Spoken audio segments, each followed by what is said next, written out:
Our episodes deal with serious and often distressing incidents. If you feel at any time you need support, please contact your local crisis centre.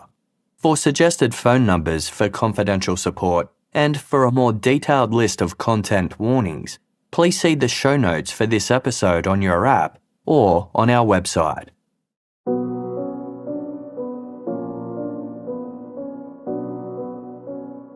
"26-year-old Shawn Staudte's Facebook page was an extension of himself. He once shared a post on the social media website that read, "I don't know how I would live if I was not on Facebook." Multiple times a day, Shawn would post whatever random thoughts popped into his head, from asking if platypuses could be kept as pets to musing about celebrities. He quoted his favourite television shows and summarised recently viewed episodes of Malcolm in the Middle. He was also notably introspective, writing, "Starting next week, I'm going to act totally normal." Shawn had been diagnosed with autism, a developmental disorder that impaired his ability to communicate and interact. He'd also suffered from seizures since birth, which prevented him from living independently. Attempts to house Shawn in an assisted living facility hadn't panned out, and he was unable to work due to being easily overwhelmed. As a young adult, Shawn still lived at home with his parents and 3 younger sisters in the city of Springfield, Missouri. Shawn's autism made it difficult for him to understand social cues and other people's behaviour. Although those who knew Shawn thought he was nice and friendly, he could come across as impolite or insensitive to neurotypical strangers.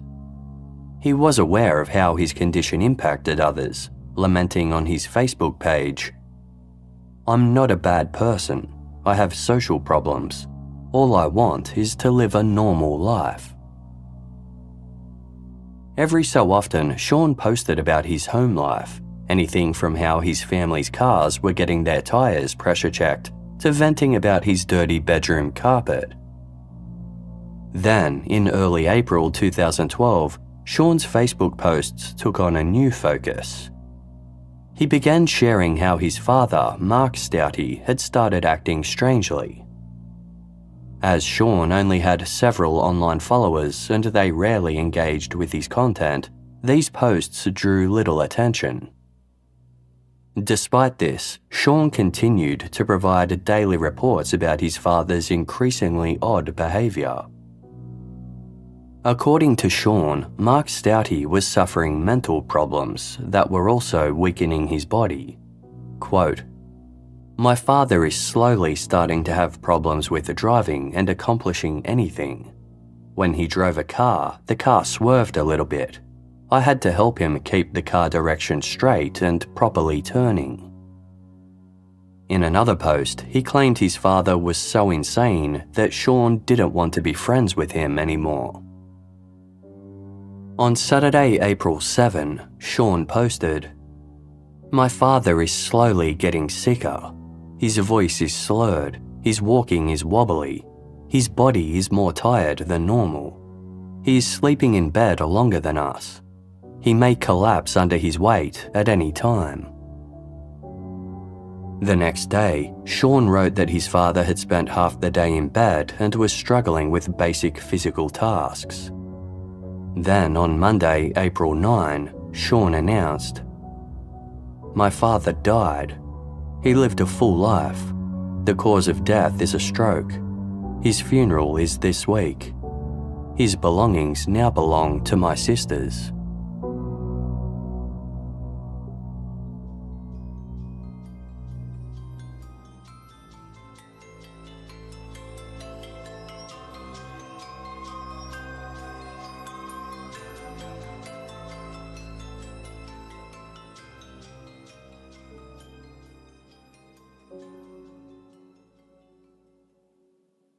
Shawn Staudte wasn't the only one who had noticed Mark's declining health.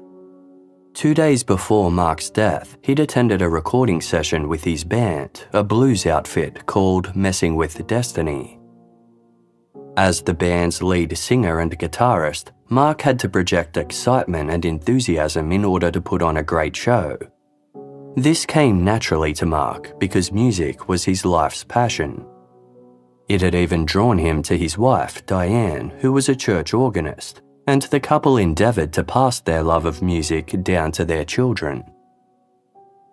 Messing with Destiny was gradually gaining success, booking semi-regular gigs in neighbouring cities and making a small amount of money. So, during their evening recording session on Friday, April 6, Mark's bandmates were dismayed to see him uncharacteristically distracted, confused, and slurring his words.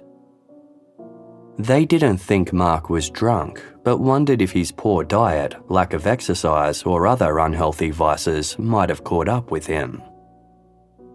Mark also had bipolar disorder, a mental condition hallmarked by drastic mood swings and manic episodes. Perhaps he was just going through a rough period. Mark stayed hydrated and went on several walks outside, hoping to shake whatever ailed him. Despite losing his appetite, becoming increasingly lethargic, and even vomiting, Mark didn't go to the doctor. Nor did his family push him to seek medical treatment. It seemed like he just had a bad case of the flu, nothing that he wouldn't overcome in time. Saturday, April 7 was Mark's 61st birthday, and he went to a friend's house to celebrate. His friend was troubled by Mark's yellow complexion. Diane Staudte checked on her husband throughout the night, but he was too fatigued to say much at all. By Sunday, April 8, Mark was so sick that he couldn't go to church. His absence was surprising, as the Staudtes were devout Christians and prominent members of their church community. The rest of the family went without Mark, who stayed behind to rest. Sometime after they returned home, they found Mark in bed, unconscious and unresponsive.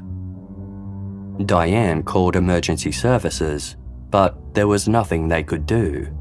Mark was dead. A ring of blood had dried around Mark's mouth. Other than that, he looked normal and had no signs of injury.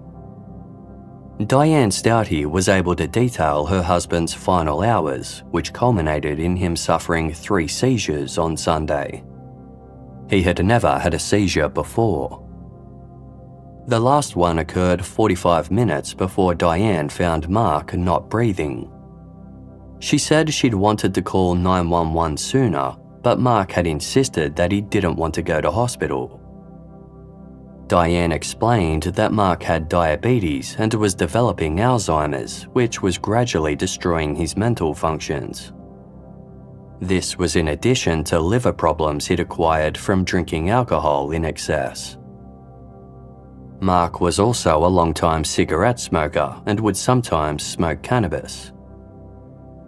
Upon observing Mark's body and taking his lifestyle and health into account, the county medical examiner concluded that the 61-year-old must have died of natural causes.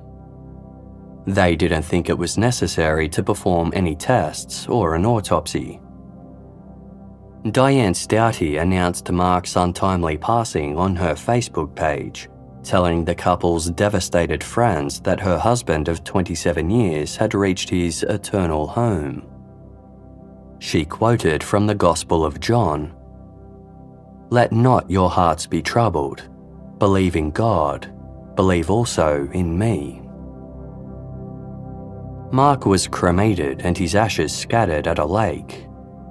The remaining members of Messing with Destiny performed a musical tribute for Mark at his memorial service and played his favourite song of theirs, titled "Darkest Hour."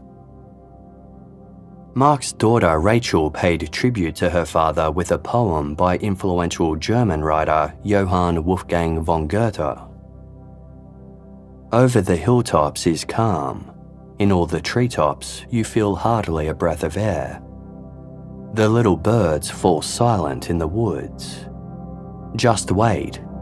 Soon, you'll also be at rest. Mark's death was a huge blow to his family's dynamic. By all accounts, the Staudtes were happy and full of love, support, and understanding. Mark was a devoted stay-at-home dad, as all of the Staudte children were reliant on their parents in their own way. Eldest child and only son, Shawn, lived with them on account of his health. 24-year-old Sarah, a university graduate who had accrued a large student loan debt, was struggling to find a job. 22-year-old Rachel was studying art history at college while pursuing her love of painting and music. The Staudtes' youngest child, an 11-year-old girl Casefile will refer to as Tia, had learning difficulties. Mark and Diane were very proud of their children. Diane referred to them as little professors, as each was an expert in their own special interests. 51-year-old Diane was the family breadwinner. She was a cardiology nurse who primarily worked from home assessing insurance company claims. At times, her income was not enough to support the family of 6, so Mark took on odd jobs for extra cash. Prior to Mark's passing, the Staudtes lived in a small home in Springfield's suburban west. Their house needed a lot of work and the neighbourhood had some problems. Shawn Staudte often vented about this on his Facebook page, going so far as to write, "I need a better house to live in." His father's modest life insurance payout of $20,000 helped the family relocate to a larger house in a nicer area. Shawn was delighted by the move. He posted about it online, writing, "I am going to move out of a neighbourhood of hell to a neighbourhood that has a low crime rate, has good people, has good schools, and has properly built houses." In late April, Shawn opened a new Facebook account in preparation for his fresh start. He continued posting near-daily updates about whatever piqued his interest. But over the following months, his online activity lessened. Shawn acknowledged this on Saturday, August 4, 2012, writing that he was sharing fewer posts than he had previously. Then, he stopped posting altogether. By September 2012, 5 months after the unexpected death of Mark Staudte, his family had settled into their new home. Then, on Sunday, September 2, the Staudtes arrived at their weekly church service with another notable absence. 26-year-old Shawn was unable to attend as he was bedridden after suffering flu-like symptoms for weeks. He could do little else but rest and stay hydrated in between long painful bouts of vomiting, head and muscle aches, and appetite loss. When the Staudtes returned home from church, they found Shawn unconscious on his bedroom floor. A ring of dried blood had formed around his mouth. Just like his father months earlier, Shawn had died unexpectedly after enduring a mysterious illness. On this occasion, the county medical examiner performed an autopsy. It revealed that Shawn had a congenital kidney defect, signs of brain damage and a stroke, as well as damage to his central nervous system. Given Shawn's history of seizures and other health issues, the medical examiner assumed that the young man had been struck down by a pre-existing condition. Shawn's death was officially ruled as being due to prior medical issues. The sudden deaths of Mark and Shawn so close together left the local community reeling. Friends of the Staudtes were shocked that a loving, pious family could have such awful luck. 2 days after Shawn's death, Diane Staudte posted a short tribute to her son on her Facebook page. "It's been hard for me to come up with the right words," Diane wrote. "But here goes. On Sunday, my oldest child, Shawn, died. Although he had been sick lately, we thought he was getting better." Diane went on to thank those who had been keeping her family in their prayers. Quote, "May we have a portion of the peace Shawn now enjoys." Everyone was devastated for the now family of 4, who grew noticeably reclusive after Shawn's death.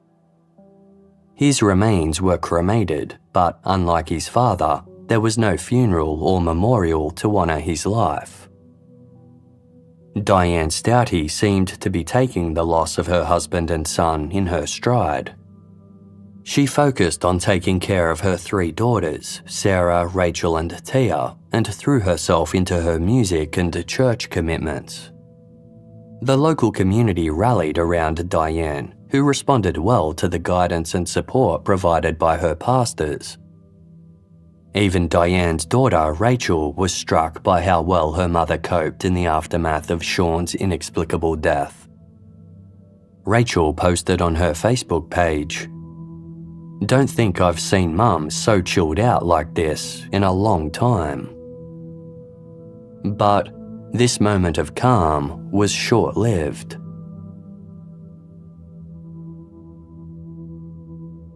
Nine months after the death of Shawn, the Staudte family was hit with more misfortune. 24-year-old Sarah Staudte had been found unconscious in bed after suffering severe flu-like symptoms. Diane bundled her eldest daughter into her car and rushed her to the hospital. By the time Sarah arrived at the emergency department, her condition was so dire that she was swiftly admitted to the intensive care unit. Doctors soon discovered that Sarah wasn't just dealing with a nasty strain of the flu. Her kidneys had shut down, her pancreas was failing, and her brain was hemorrhaging blood. Sarah had suffered a total body collapse. She'd had numerous strokes and seizures and most likely wouldn't survive. Multiple tests were performed, but the cause of Sarah's illness remained a mystery. Diane Staudte took to Facebook to inform her friends of her family's latest tragedy. She wrote, "Asking for prayers as my daughter Sarah is in critical condition in the ICU tonight." She followed this up with an image that featured the biblical verse, "Rejoice in our confident hope, be patient in trouble, and keep on praying." As news of Sarah Staudte's ordeal spread, Springfield police received a troubling phone call. The man on the other line said he wished to remain anonymous, but claimed to be a pastor at the Staudte's church. Upon hearing about Sarah's illness, he'd become overwhelmed with concern. Through his work, he had encountered many people who'd experienced considerable hardship and loss. However, he had never come across a family who had endured so much indiscriminate death in such a short time span as the Staudtes. He brought up the close timing of Mark and Shawn's deaths, which had been excused on account of their respective histories of poor health. But now, the otherwise healthy Sarah was fighting for her life in a similar scenario. The pastor had been counselling Diane Staudte and was struck by her lack of emotion in relation to it all. He had come to believe something was seriously amiss in the Staudte home.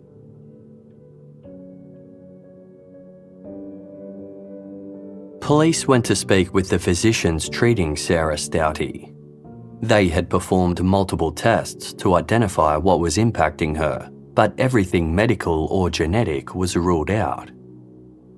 Although there was no trace of alcohol, illicit drugs or poisons in Sarah's system, a doctor remarked that her condition was very suspicious. A nurse had more to add. Sarah was barely clinging to life, but her mother Diane had only visited her a couple of times. Moreover, Diane's behaviour was described as inappropriate. She joked and laughed with hospital staff about her daughter's condition and said that she planned to go on a vacation to Florida soon, regardless of Sarah's status. Police came to learn that Diane had also acted strangely after her husband and son's deaths. According to friends of the Staudtes, Diane treated Mark's memorial service like a party. She displayed no outward expressions of grief and seemed more concerned about being the perfect host and making sure guests were catered to. When a neighbour saw the coroner's van outside the Staudte home after Shawn's death, she rushed over to check on the family. Diane answered the door and the neighbour asked if everything was all right. Diane responded casually, "Oh, yeah, my son died." Online, Diane barely mentioned her husband and son beyond brief, obligatory death notices. Within days, she was back to posting positive Bible quotes and silly memes. As detectives began re-examining the deaths of Mark and Shawn Staudte, Diane agreed to be interviewed, unaware that any investigations were taking place. She was first asked about Sarah. Diane explained how a week earlier Sarah had complained of a mild headache and stomach upset, which resulted in her vomiting a few times. To Diane, Sarah's illness didn't seem that bad, as she had seen worse cases of the flu. Sarah spent most of her time in bed, only emerging to vomit into the toilet. She had no appetite, but was able to take fluids. Diane said Sarah's usual schedule consisted of her staying up all night with friends and sleeping during the day, so she hadn't noticed anything was seriously off until Sunday. That morning, Sarah was bedridden and unable to attend church. The rest of the family went without her. When they returned home at around 12:30 p.m, Sarah was still in bed, seemingly resting. Hours passed before Diane went to check on her again. By then, Sarah was unresponsive. Diane carried Sarah out to the car and rushed her to the hospital. Despite being a trained nurse, Diane was mystified as to what had caused Sarah's illness. All she could say was that it had done a number on her. When asked if Sarah might have harmed herself, Diane said that was a possibility. Sarah had bipolar disorder like her father and had threatened self-harm in the past. But Diane asserted that her daughter's behaviour had been fine lately. She'd also checked Sarah's medication and it appeared normal, ruling out the possibility that she had overdosed on it. Diane suggested that Sarah might have, quote, gotten into the cleaners, meaning that she could have intentionally consumed poisonous household cleaning products. Diane was asked to be more specific. She responded with a laugh. "What do I have? I can't see her taking soap. Yuck." Diane was then asked what she thought happened to Sarah. She fell silent for a moment before replying with an exasperated sigh. "I really don't know. I've been trying to rack my brain to figure out what happened. I really can't think of anything. I don't know. It just doesn't make sense." Diane was told that further tests would be carried out to establish what exactly happened to Sarah. When asked if she thought anything suspicious might be found, Diane responded, "I have no clue. I don't even know what to look for. I mean, if they're looking for some kind of chemical that she may have taken, I can't think of what it would be." And if the tests did come back confirming the presence of a chemical, how would Diane explain that? She shrugged her shoulders and answered, "I don't know." Mark and Shawn Staudte were both cremated, but Shawn was autopsied beforehand. As part of that process, the medical examiner had taken samples of Shawn's tissue, blood, and hair. The samples were stored for a certain amount of time post-mortem, allowing for additional testing to take place if necessary. Although Mark wasn't autopsied, samples of the dried blood around his mouth had been collected and similarly stored. The interviewing detective asked Diane, "Is there any reason that from samples taken that there might be some sort of correlation, some kind of link, something that might be similar between them?" Diane gently shook her head and replied, "I don't know." The detective pressed on. "And if there was, what would your explanation be?" Diane repeated, "I don't know." The detective then abruptly asked, "What was Mark's life insurance policy like?" Diane divulged that Mark's $20,000 life insurance payout had helped pay for a nicer home. Diane intended to use Shawn's $15,000 payout for bills. Sarah's policy would net Diane a further $15,000. Her other two daughters' amounts were the same. Diane was asked what she would spend Sarah's life insurance payout on. "I have no clue," she replied. By now, Diane's mood had shifted. She'd become solemn and contemplative, allowing for long moments of silence before answering questions. When asked if there was anyone that would want to harm her family, Diane claimed that Mark had a lot of weird acquaintances who were into drugs. As for her kids, she said, "I can't imagine anybody trying to harm them." Diane was encouraged to open up about her marriage with Mark. She eventually admitted that it wasn't good, saying that Mark had a binge drinking problem, a cannabis habit, and had been unfaithful to her. Diane could never bring herself to kick him out, as she feared he would take his own life. When Mark died, it was actually a relief.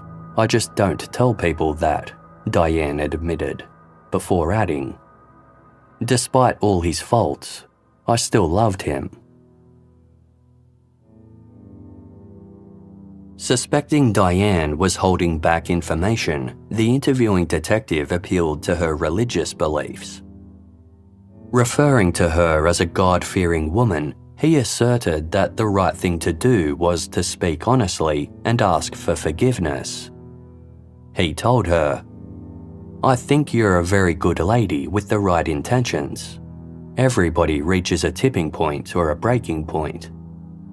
Maybe certain decisions are made that normally wouldn't be made. Oftentimes, the best way to ask for forgiveness is to talk about it and give an explanation." Diane expressed fear of going to jail. She was told to put that thought aside and to just focus on showing remorse and seeking forgiveness.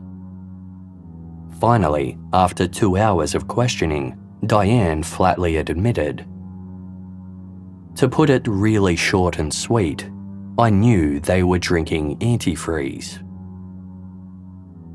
Antifreeze is an additive that lowers the freezing point of a water-based liquid.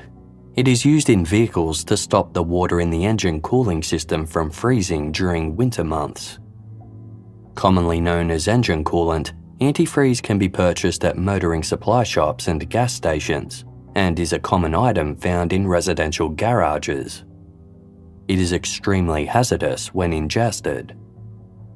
It only takes a small amount of antifreeze to poison the human body, with symptoms appearing gradually over several hours. The impacted person can feel or appear inebriated and suffer from headaches, fatigue, lack of coordination, grogginess, slurred speech, nausea, and vomiting.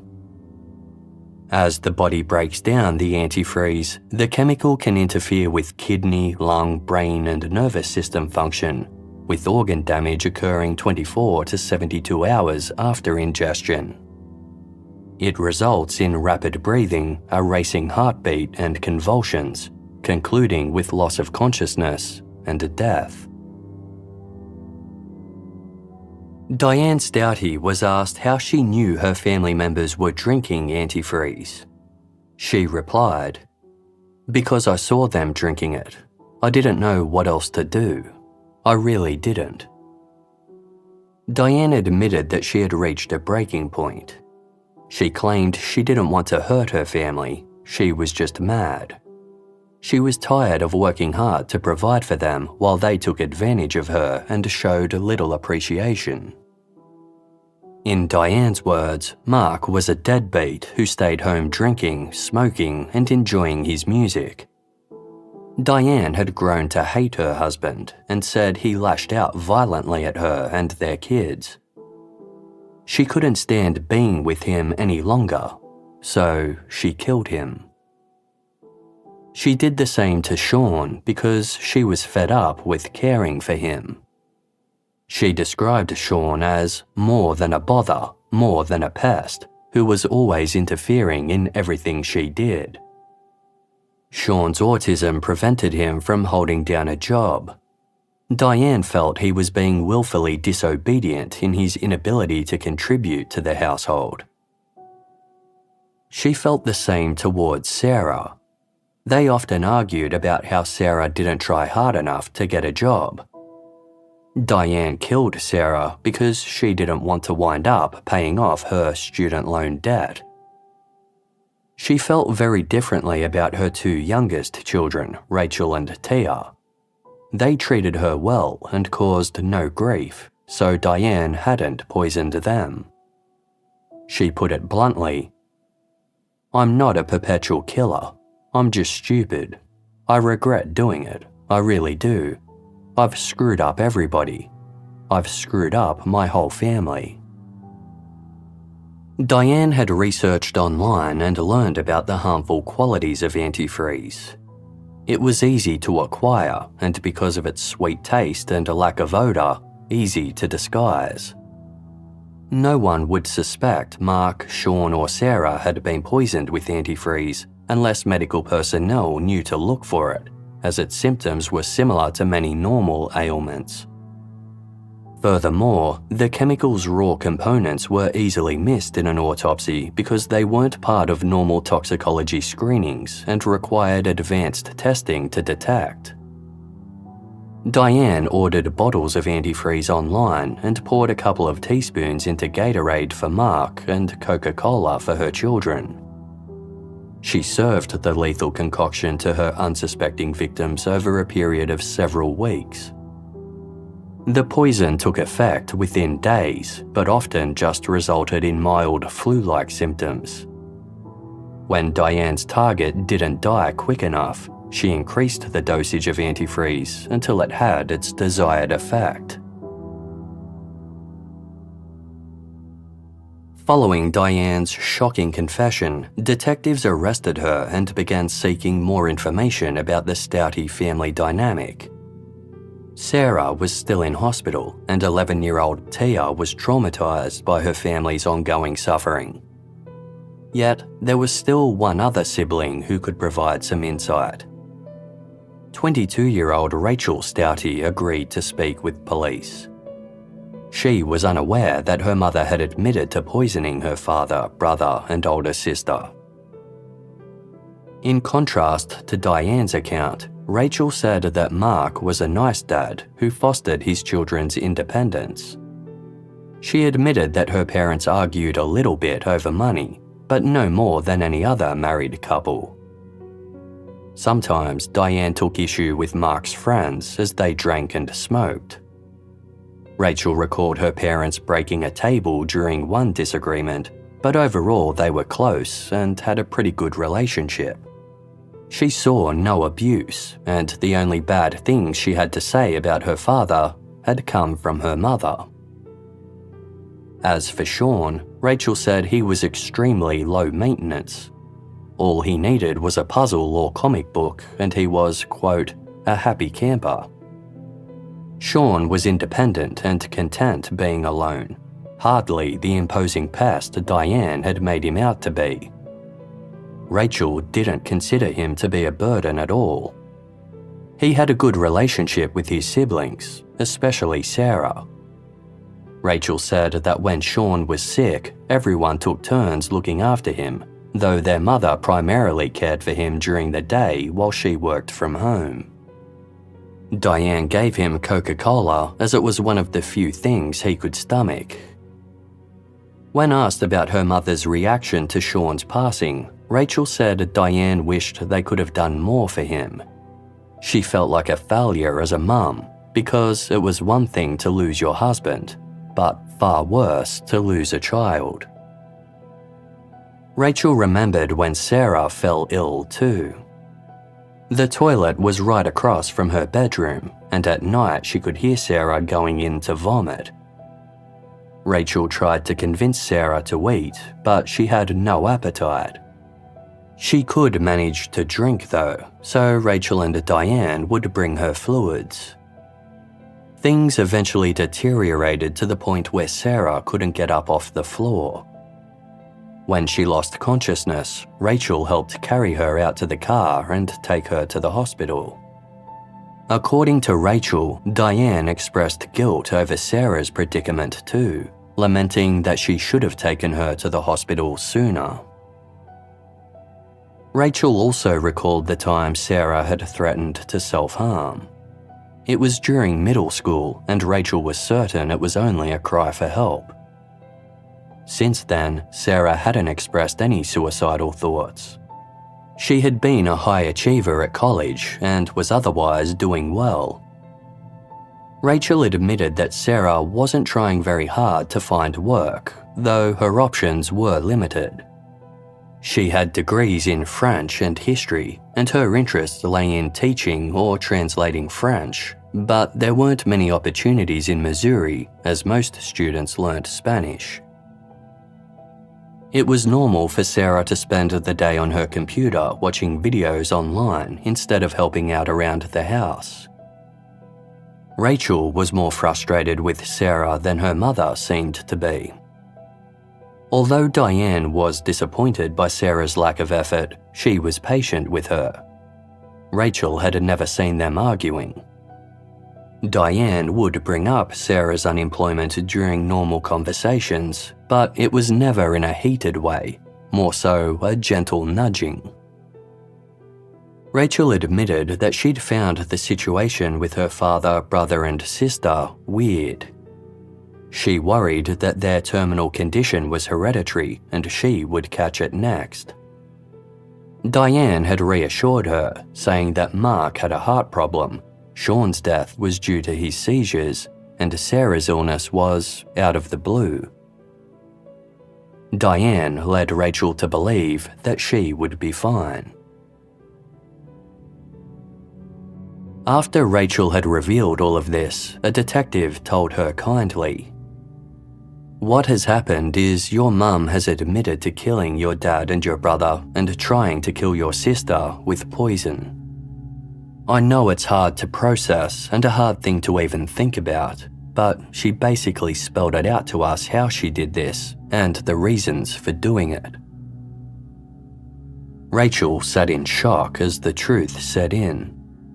She then began to sob as the detective asked, "Did you have any suspicions that Mum was doing anything?"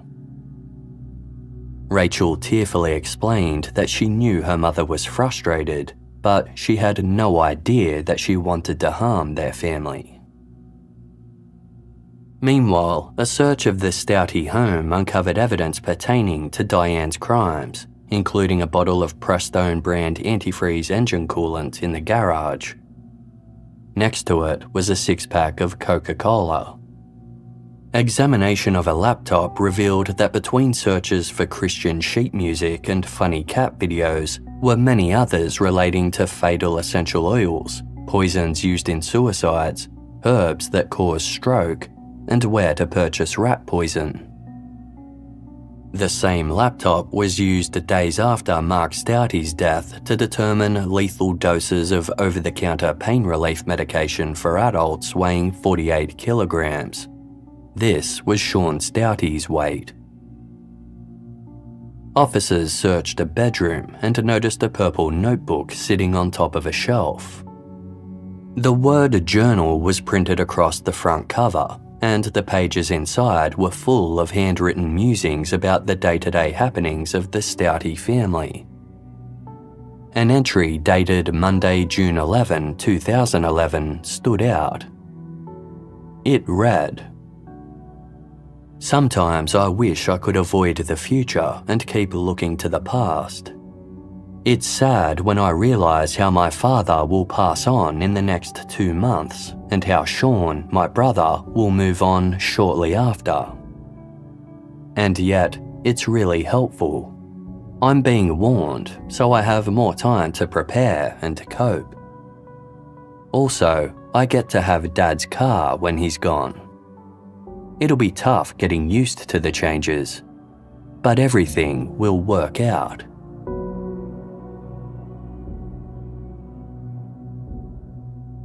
On her Facebook page, Diane Staudte once posted the quote, "Never miss an opportunity to tell your child, I love you."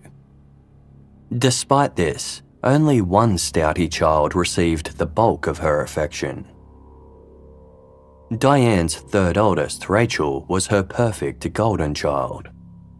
Unlike Shawn, Sarah, and Tia, 22-year-old Rachel was uncomplicated. She didn't face the same struggles as her siblings and was a successful overachiever. She excelled in school, spoke 4 languages, and played multiple musical instruments. She loved maths, chemistry, art, and poetry. Diane plastered her Facebook page with praise directed at Rachel, while her other children barely rated a mention.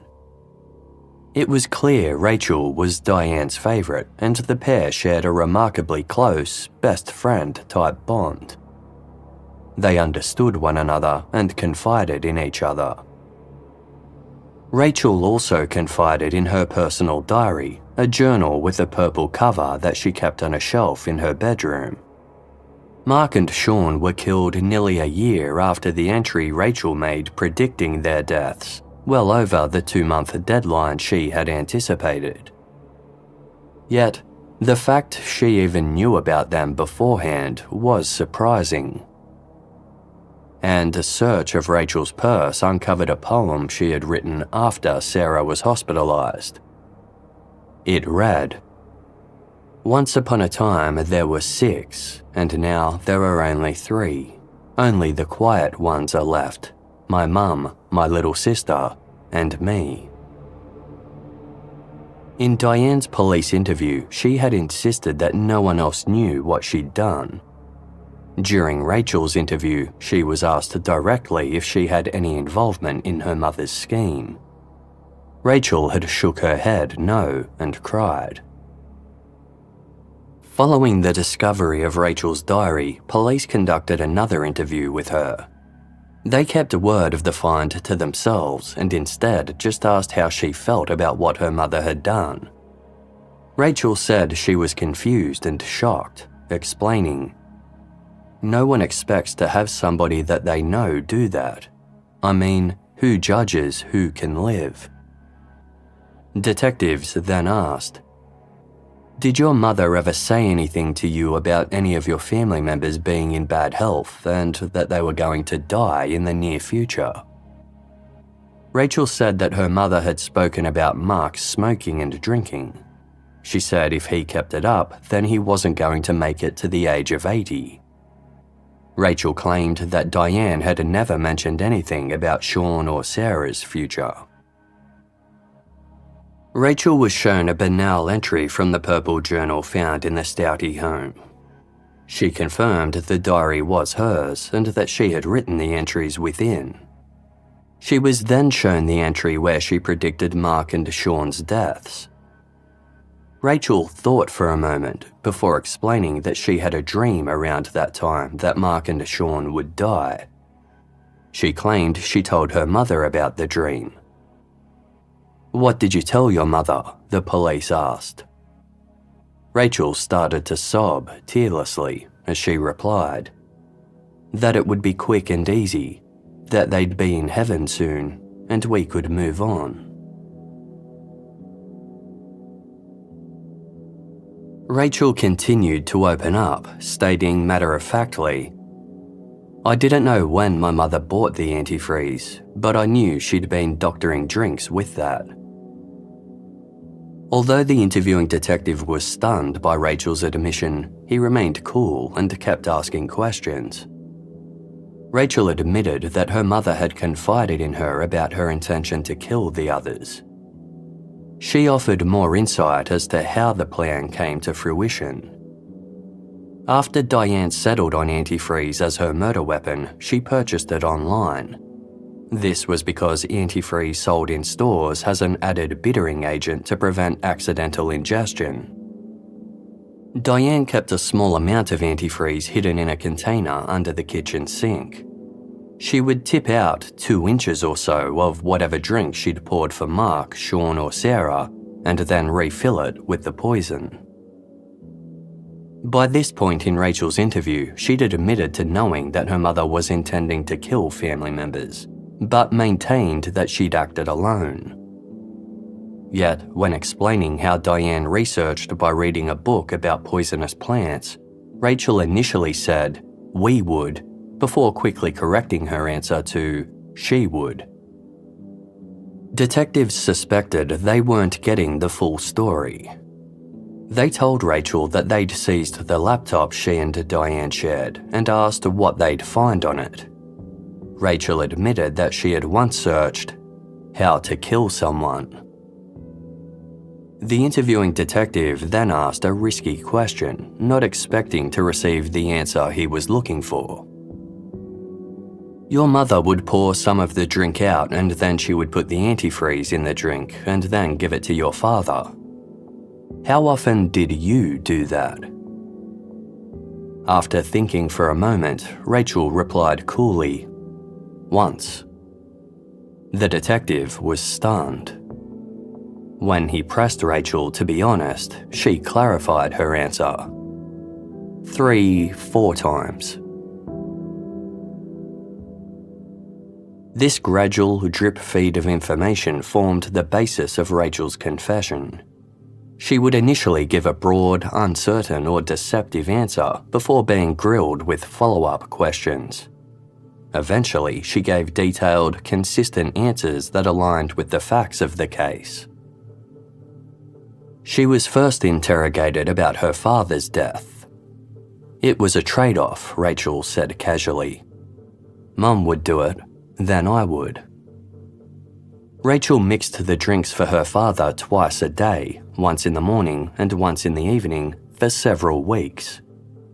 She didn't have a clear schedule with her mother, who typically administered her poisonings in the afternoon, so they often overlapped and served many poisoned drinks to Mark a day. As Rachel's story unravelled, it was clear she'd participated in the poisonings more than just the 3 or 4 times she had initially admitted to. Mark didn't fall sick at first. Diane reassured Rachel, telling her, "It will take time." It was several weeks before Mark finally became ill. The women continued to poison him with higher doses. By the end, Mark's drinks consisted of half soda or Gatorade and half antifreeze. Diane and Rachel went through upwards of 5 bottles of antifreeze in their efforts to kill him. Despite having previously praised her father, Rachel now claimed that Mark was killed because he was turbulent and abusive. This was at odds with her own diary, where Rachel had written that her father would, quote, "rather cut off his own arm than hurt us." Nevertheless, she went on to write that her father was still more of a hindrance alive. Rachel said she mixed a drink a day for Shawn and one every so often for Sarah, but mostly used bottles of Coca-Cola or Gatorade that Diane had pre-mixed in advance. When asked, Why did you guys want to kill them? Rachel replied indifferently, Shawn, I accepted that Mum wanted him gone, but I really didn't think he was necessary. After further pressing, Rachel admitted that she found Shawn annoying. As for Sarah, Rachel said, I really actually wasn't aware that Mum was getting Sarah. I knew about Shawn, I knew about Dad, but I didn't know she was going to go ahead with Sarah. As usual, Rachel's lies didn't hold up under further scrutiny. She soon admitted that she had known about the plan to kill Sarah a month beforehand. As to why they wanted Sarah dead, Rachel explained. Other than the fact that she basically lived in the back bedroom and didn't have any gumption to get a job, I'm not certain. Mum probably has her own issues with her. The detective asked, What about you? Rachel took a deep breath before replying. She's annoying, yes, but I don't know. Rachel eventually admitted that she found Sarah very nosy and they fought all the time. She added bluntly, Back in middle school, Sarah would touch me. I mean, she grew out of it later when she got on the medicine, but she still argues. She still has really inappropriate jokes. She really had no purpose. Rachel clarified that the touching she was referring to was both physical and sexual, but Sarah acted like she couldn't remember it. Despite the seriousness of these allegations and the fact that Rachel was implying deep, prolonged trauma had motivated her to kill Sarah, she never referred to it again. Investigators thought it was convenient that Rachel said Sarah had no recollection of it either. As Rachel was a proven liar, they believed she'd made up the shocking accusation to make Sarah's murder appear understandable. It still didn't provide any justification as to why she'd participated in killing Mark and Shawn beforehand. Rachel made yet another revelation. She claimed Sarah was in on the murder plot too. Police were incredulous. If Sarah was aware of and involved in the plan to poison Mark and Shawn, then she would know not to accept any drinks herself, especially once she started developing symptoms. Rachel said that when Sarah fell ill, she asked them, Am I going to die, or will I die soon? Rachel and Diane would reply, I don't know. Sarah didn't ask or accuse them of poisoning her, despite allegedly knowing that they had done it twice before. Nor did she reach out to anyone else or seek help on her own volition. In Rachel's own words, Sarah was very afraid of death and often talked about not wanting to die. Detectives felt that these actions didn't align with the narrative that Sarah knew what her mother and sister were up to. Then there was the question as to why Diane and Rachel had taken Sarah to the hospital for treatment. Rachel revealed this wasn't done due to any sense of care, compassion, or a desire to save Sarah's life. It was Rachel's idea because she, quote, didn't want another one to die in their house, 'cause houses are nasty after somebody's died in it. After Shawn died, Rachel moved into his room and was plagued by nightmares. She said it was awful, that she kept sensing a ghostly presence in the space, and she didn't want to experience that again when Sarah passed. Rachel's fear seemed genuine. She was uncharacteristically nervous and shaky when discussing the haunting in Shawn's room. She had also written about it in her diary immediately following Shawn's death. Quote, Yet I feel your gaze lingering over me. I close my eyes and try not to think of the ghosts of copper and bleach. On my tongue, I try not to think of shuddery breaths or how easily a soul evaporates, leaving nothing behind but a hollow husk curled up on the floor, eyes vacant and dull, arms extended. But what were you reaching for? As for the youngest Staudte child, Tia, Rachel admitted that she and Diane had planned to kill her after Sarah. The motive was similar to Shawn. Tia's learning disabilities were a burden and they didn't want to look after her. Rachel remarked, "I know there's no way in hell I'd be able to take care of Tia. I can't take care of me, so how could I ever take care of her?" Following Rachel's harrowing confession, police re-interviewed Diane. Upon learning that her daughter had confessed, Diane made full admissions that she and Rachel had planned, researched, and committed the crimes together. Neither woman expressed a genuine remorse or regret, nor did Diane show any hint of sadness for sacrificing Rachel's promising future in favour of grooming her to be her partner in crime. By the time Diane and Rachel's deadly plot was exposed, Sarah Staudte's condition had changed dramatically. Although hospital staff had given her a 0% chance of survival when she was first admitted, in a miraculous turn of events, she was slowly recovering. Both Diane and Rachel were surprised to learn of Sarah's survival, though not relieved. Rachel had even nodded her head and said yes when asked if she still wanted Sarah to die. But Sarah's ordeal wasn't over. The strokes and seizures she'd endured left her with severe neurological damage. She had to relearn to walk and talk. When Sarah was well enough, she agreed to a police interview. She hadn't yet been informed that her mother and sister had confessed to poisoning her. Investigators wanted to get to the bottom of Rachel's claim that Sarah had known about their crimes. Sarah was told that police had been investigating why she had fallen sick.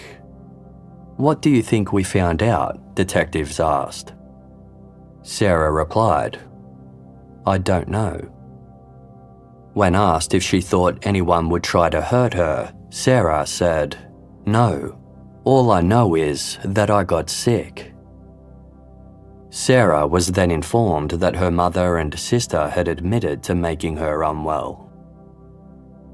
Sarah went on to recount an experience she'd had after Mark and Shawn died. One day, she found her mother's personal diary. Sarah opened it and found an entry Diane had written about Mark and Shawn's deaths. To Sarah's shock, the entry also referred to her own death. Unnerved, Sarah confronted her mother, but her concerns were dismissed and she was warned not to go looking in the diary again. Sarah said this hadn't alerted her to the fact that her mother or sister were responsible for making Mark, Shawn, or herself sick. Sarah flat out denied being involved in any part of the scheme, and nothing that was uncovered suggested she'd known what was going on. Detectives believed Sarah, but in any case, her brain had been seriously damaged by the antifreeze. It was obvious from their conversations that her mind was foggy and she didn't fully comprehend what was being asked. Given Sarah's condition and the lack of evidence pertaining to her guilt, detectives ended these inquiries with the belief that she was an innocent victim. Diane Staudte was ultimately charged with 2 counts of first-degree murder for Mark and Shawn, as well as 1 count of first-degree assault and 1 of armed criminal action for the crimes against Sarah. Rachel Staudte was charged with the same offences. In May 2015, 3 years after the poisonings began, Rachel pleaded guilty as part of a deal. In exchange for testifying against her mother at trial, Rachel would be eligible for parole one day. At her sentencing, Rachel read an apology she had penned to her sister Sarah. In it, she claimed she was haunted by the reality of loss and grieved knowing that her guilt wasn't a passing phase. Quote, "Your suffering could have been prevented, and I hate myself for not being there for you. Things will never be the same, but I can try to change to become a better person. I want you to know that you are an inspiration to me. Thank you for showing me what I can be." Rachel Staudte, who was now 25 years old, was sentenced to life in prison with the possibility of parole in 42 years. In January 2016, Diane Staudte also accepted a plea deal. She agreed to plead guilty to all but the armed criminal action charge in order to avoid potentially receiving the death penalty if the case went to trial. She was subsequently sentenced to life in prison without parole. Since her incarceration, Diane has changed her story yet again. In a 2022 interview with ABC's 2020, Diane claimed that she was completely innocent. She said that her husband was associated with dangerous people who had put out a hit on him. Someone from within that circle was responsible for poisoning him. She even went on to claim that she had been poisoned at one point, though she offered no explanation as to how Shawn and Sarah came to be victims as well. A case detective clarified, "There is nothing whatsoever to show that anybody was involved in this case other than those mentioned already."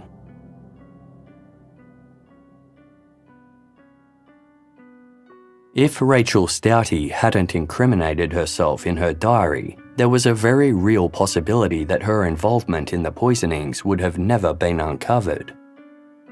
A clinical and forensic psychologist told A&E that the diary entries were evidence of how much control Diane exerted over Rachel. It had reached the point where Rachel was fully convinced of her mother's scheme, believing it was, quote, "just the way it has to be." Therefore, she journaled about it as if it were any other mundane experience she was dealing with in her life.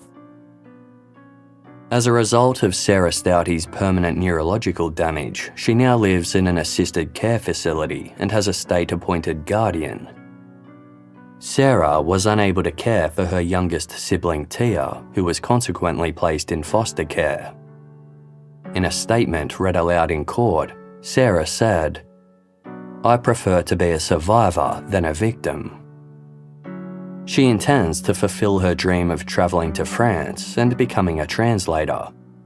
In the meantime, Sarah campaigns to raise awareness of antifreeze poisoning. Following Sarah's ordeal, she struggled the most with how much she missed her father and brother. She lives her life believing their spirits protect her.